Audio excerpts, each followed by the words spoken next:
DJ Sumit Satish Rema.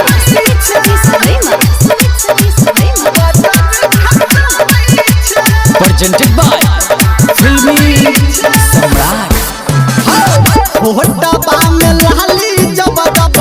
गजर लगाबै छै होटा बाम लाली जब जब गजर लगाबै छै गे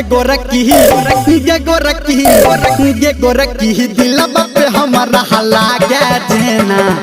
गजर खसाबै छै दिलबा पे हमरा लागे जेना गजर खसाबै छै होटा बाम लाली जब जब गजरा लगाबै छै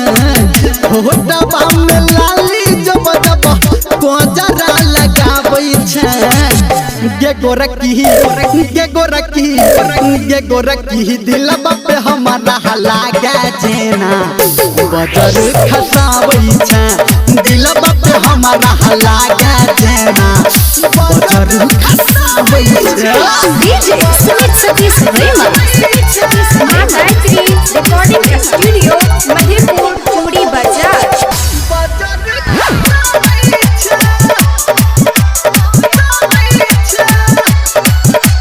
चढ़ल उमर छहु पातर कमर छौ लागैया दिला हिला दबही के लागैया दिला हिला दबही के तोरे कहर छहु कातिल नजर छौ लागैया सबके मुआ दबही के लागैया सबके मुआ दबही के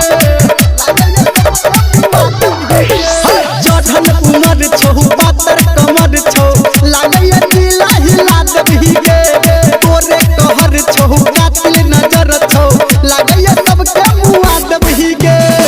आके सिया में गजरा जाने जब तू सजाबै छै आके सिया में गजरा जाने जब तू सजाबै छै गे गोरकी दिलबा पे हमरा लागे जेना गजर खसाबै छै दिलबा पे हमरा लागे जेना गजर खसाबै छै DJ Sumit Satish Rema. Presented by Filmy Samrat.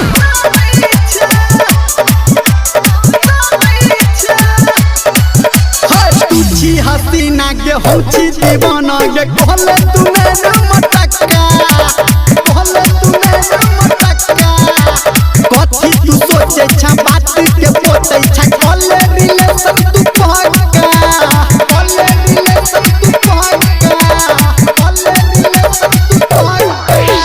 तुझी हसीना के हम छी दीवाना गे कहले तूने न मटक्का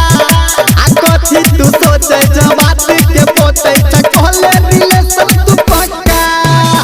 आ कहो घर में अंदर जान मन सन गाबै छै कहो डीजे संजय गौतम मन सन गाबै छै गे